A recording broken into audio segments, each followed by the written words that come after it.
Hey folks, how's it going? Red-Oni here, and I'm going to show you the Hashirama Senju build. Let's go.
So with that, here is the build. In terms of the armoured grey sets, it is the Grace of Niue, and what that does is increase your ability to heal your health, as well as build some resistance against some enemies, whether you're using fire, metal, water, wood, and earth elements to it. And with the Niue Mended the Heavens, what that does is every time you strike an enemy, your HP will heal, and it saves you using the Dragon's Cure pot most of the time when you're fighting enemies or when you're going against bosses. But personally, the only time that I had to use the Dragon's Cure pot when I was going up against the Enway, which was the third boss in the first DLC, which was quite difficult to be fair, even though it was level 150 and completed Crouching Dragon and Rising Dragon, or the Soaring Dragon, but regardless, it was a difficult DLC, including the Tai Chi. But in terms of the bonuses, alongside the Grace of Niue, I've got damage dealt, which helps increase the wizardry spells and your melee damage, including the martial arts damage, and the lightning resistance penetration when I'm using the wood spell with it, just to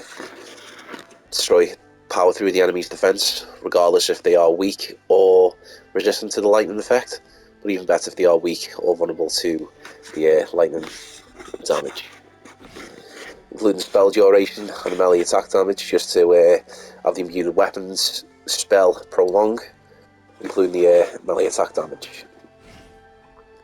That's just to reduce the amount of set bonuses that take up space in your inventory, so you can have the full set to its full potential. Like the Grace of Niue, I can use it to its full potential.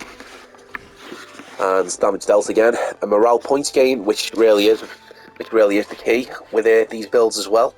But with the morale rank points gain, when you're fighting an enemy or you destroy an enemy or a boss, your morale drastically increases, and what that does, it helps you give the edge over enemies who are a lower morale rank than you. And in this game, morale is key. Damage dealt again, wizardry spell spirit consumption, just to reduce the effects of the wizardry spells every time your spirit bar goes to red and above, and sometimes I won't be able to activate most of the wizardry spirit spells to its full potential. Melee attack damage, again, morale points gain, but mainly the melee attack damage, just to increase the damage, HP damage against the enemies and foes alike. Damage dealt, again, wizardry spell consumption, morale rank points gain, just to increase when fighting an enemy, but it's really useful in the higher difficulties as well as 1,000 Mile Journey, because you will need to have morale at the top, or as high as you can when fighting the opponents, because it'll just make the journey so much easier, and I do highly recommend it.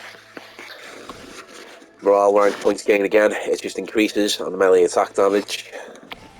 And for the accessories, spirit gain and damage dealt again, and HP restoration from melee attack damage, which is also an added bonus to the Grace of Niue, which will also obviously increase the HP restoration as well every time you attack an enemy. And elemental damage reduction, I thought, why not? Because a lot of bosses or enemies will have elemental damage, and it will help decrease it. Right, here is the wizardry spells which you use for this build.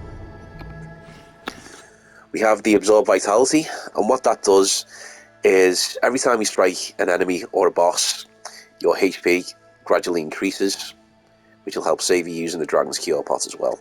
So every time you dish out damage, you get HP in return.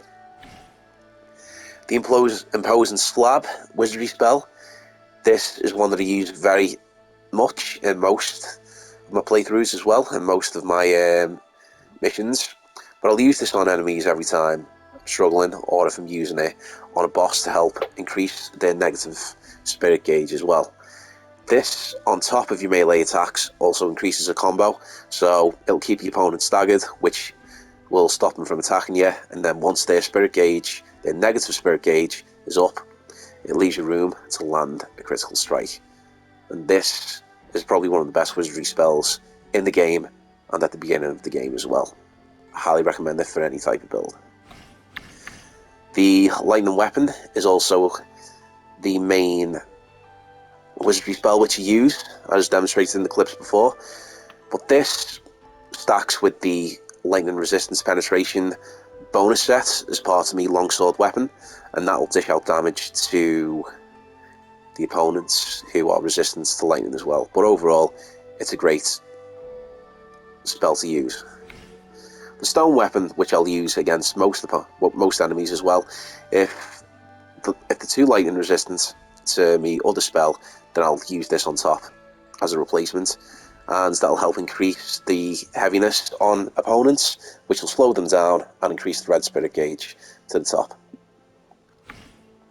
The enhanced defense, sometimes I'll use this, but it's not really needed for this build, but sometimes I'll use it to increase my poise and to stop myself from being staggered by an opponent every time he tries and attack me. The Miasma Curse, I just put that in there. I don't really use it very often, but it's just to get enemies away from me. If my negative spirit bar is at the top, or if I'm low on health, then I'll use this just to bring the opponent's HP down and to give myself time to recover. The Overpower Burst, it's a great wizardry spell. I'll use this just to enhance my Imposing Slab wizardry spell against the opponent if my morale rank is higher than theirs, and I'll usually stack it with the amplified damage. I'll only use this wizardry spell if my morale rank is higher than the opponent's, or if we're both equal. And I'll use it on some bosses if they are in critical condition, and I'll use it alongside my imbued weapon to dish out more damage and bring the HP down. But this is also key for the build, but I also recommend this wizardry spell for all types of builds as well.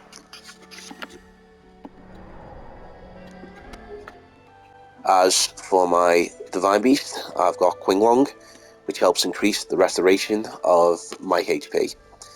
But with that, I've stacked that alongside the accessory there, which will increase the HP restoration of melee attack damage, and the Grace of New bonus set, as well as the Absorb Vitality. So with them 4 stacks together, my healing is top notch. I can heal pretty quickly every time I strike an opponent, which will save me from using some of the cure pots, only with certain bosses, but it just keeps you at your top of the game. It keeps you in the league and at the top of your game, and I do highly recommend this stack for your playthrough and a 1,000-mile journey. Oh, and I used this build to complete a 1,000-mile journey, and it was worth it. My status stats, I'm a level 400, but previously when I was doing a 1,000-mile journey with this build, I was 375, and I unlocked the level cap every time I completed a mission, and I spent my golden hooves just to increase my level cap to get to 400. With my wood virtue being at the top, just to keep my spell duration at the top, as well as my earth virtue, which helps with my earth spells increase damage, as well as the deflection and my defense as well. 5 virtue for the martial arts, metal virtue just to reduce the consumption of wizardry spells, and the water virtue I didn't really touch for this build. As for the 4 key points for this build, my melee attack damage is 29.2, and my damage dealt to the opponents is 48.1. So overall, you're looking about around 73% damage to the opponent, which is pretty high. And the other key factor is my HP restoration from melee attack damage, including the 4 stacks.